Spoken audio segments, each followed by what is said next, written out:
A pleasant day to everyone. This is Maureen D. Aguisando, and our group is tasked to present a very interesting case in relation to the practice of law.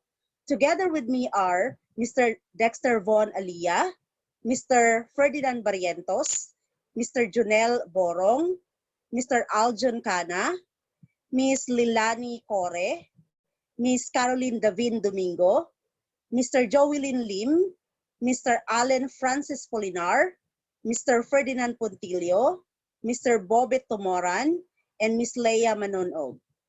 There is a saying that goes, every moment of our life is a second chance.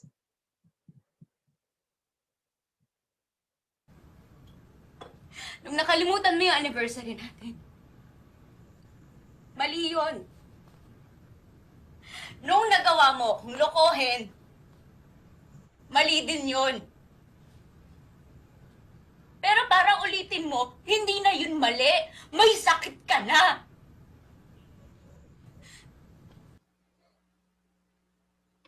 We will start presenting the specific details of the case, Macarubo versus Macarubo, January 13, 2013.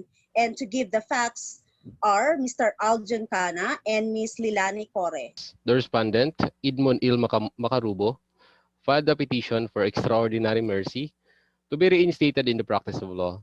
The respondent was disbarred from the practice of law for having contracted a bigamous marriage with complainant Florence Tevis and a third marriage with one Josephine Constantino, while his first marriage to Helen Esparza was still subsisting, which act constituted gross immoral conduct in violation of Canon 1, Rule 1.01, and Canon 7, Rule 7.03 of the Code of Professional Responsibility.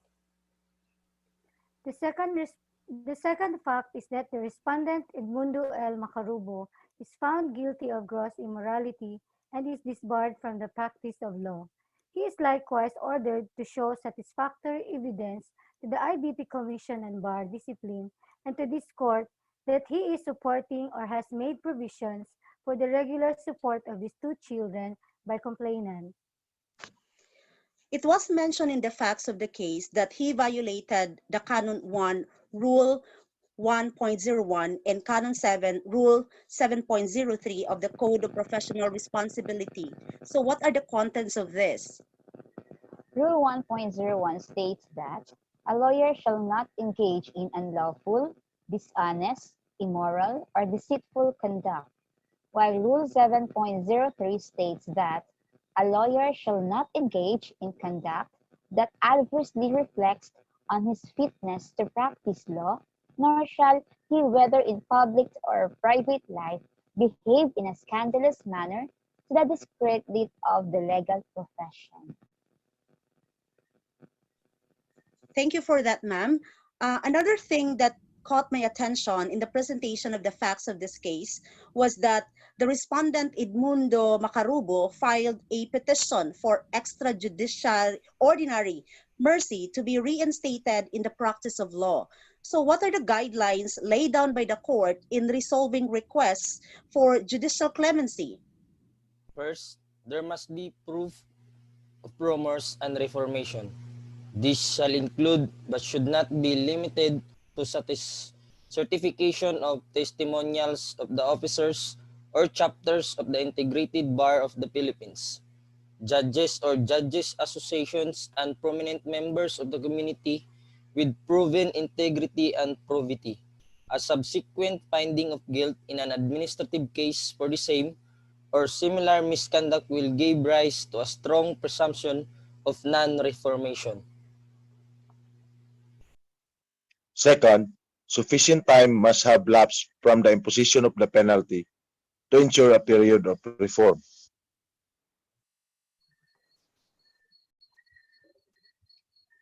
Third, the age of the person asking for clemency must show that he still has productive years ahead of him that can put to good use by giving him a chance to redeem himself. Fourth, there must be a showing of promise such as intellectual aptitude, learning or legal acumen, or contribution to legal scholarship, and the development of legal system and or administrative and other relevant skills. as well as potential for public service. Lastly, there must be other relevant factors and circumstances that may justify clemency. Moreover, to be reinstated to the practice of law, the applicant must, like any other candidate for admission to the bar, satisfy the court that he is a person of good moral character. Thank you everyone for the insights about judicial clemency. Another clarification about the facts of the case. Did the respondent sufficiently show his remorse and acknowledge his indiscretion in the legal profession and in his personal life? Yes, he has asked forgiveness from his children, complainant, Tevis, and maintained a cordial relationship with them, as shown by the herein attached pictures. Records also show that after his disbursement, respondent returned to his hometown in Enrile, Cagayan, and devoted his time in tending an orchard and taking care of his ailing mother until her death in 2008. In 2009, he was appointed as private secretary to the mayor of Enrile, Cagayan, and assumed the position thereafter as local operation officer to officer in charge in the assessor's office, which he continues to serve to date. Moreover, he is a part-time instructor at the University of Cagayan Valley and F.L. Vargas College during the school year 2011-2012. Respondent likewise took an active part in socio-civic activities by helping his neighbors and friends who are in dire need. Are there any documents that can attest to respondents' reformed ways? Yes, ma'am. The following documents were presented. Number 1, Affidavit of Candida P. Maborang. Number 2, Affidavit of Raymar P. Ramirez. Number 3, Affidavit of Roberto D. Talud. Number 4, Certification from the Municipal Local Government Office.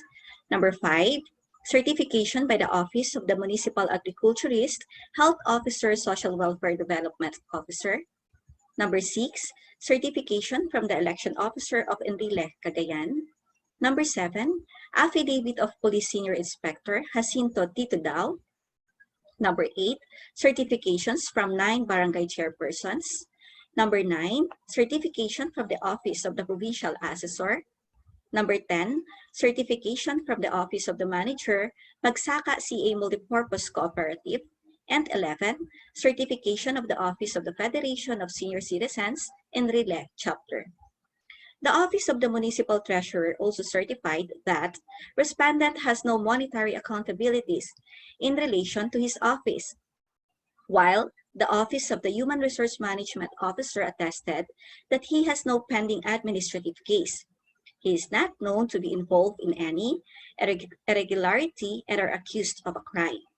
Even the National Bureau of Investigation attested that he has no recorded file as of May 31, 2011, ma'am. Thank you, ma'am, for that detailed explanation. I would also like to add that respondent's plea for reinstatement is duly supported by the Integrated Bar of the Philippines, Cagayan Chapter, and by his former and present colleagues. His parish priest, Reverend Padre Camilo Castellanos Jr., certified that he is faithful to and puts to actual practice the doctrines of the Catholic Church. He is also observed to be a regular churchgoer. Records further reveal that respondent has already settled his previous marital squabbles. In fact, no opposition to the instant suit was tendered by complainant Teves. He sends regular support to his children in compliance with the court's directive in the decision dated February 27, 2004. So what are the issues in this case? The issues in this case are whether or not the petitioner has satisfactorily shown remorse or atonement of his transgression as a member of the Philippine Bar. Second, whether or not the period of 8 years from the time of petitioner's disbarment is enough for the latter to reform and change himself into a better person worthy to be called a member of bar. Third, whether or not the petitioner is entitled to avail the judicial clemency. And fourth, whether or not the petitioner is entitled to reinstatement to the rule of attorneys and to the practice of law. Thank you for that, sir. So what is the decision of the court regarding this? The decision of the court of this case is granted. Sorry. The instant petition is granted. Attorney Respondent Edmundo L. Macarubo is hereby ordered reinstated in the role of attorneys. He has sufficiently shown his remorse and acknowledged his indiscretion in the legal profession and in his personal life. He is also attested of documents in support to his reform. Consequently, the Supreme Court noted that 8 long years had elapsed from the time that respondent is disbarred and recognizes his achievement as the first lawyer product of Limo National High School and his 14 years of dedicated government service.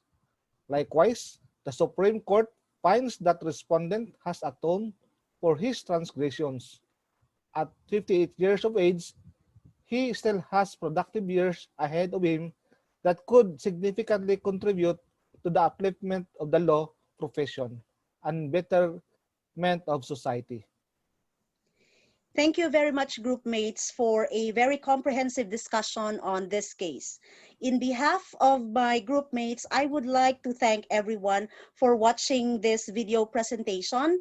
We hope that we were able to contribute knowledge about legal ethics and the practice of law. And before I end this presentation, let me share this quote. Not everyone gets a second chance. If you do get one, take advantage of it because it is a gift and it may be something better than you had before. This is according to Nation Power. If you have comments and suggestions regarding our case presentation, you may comment below, and please do not forget to like and share. Have a nice day, everyone.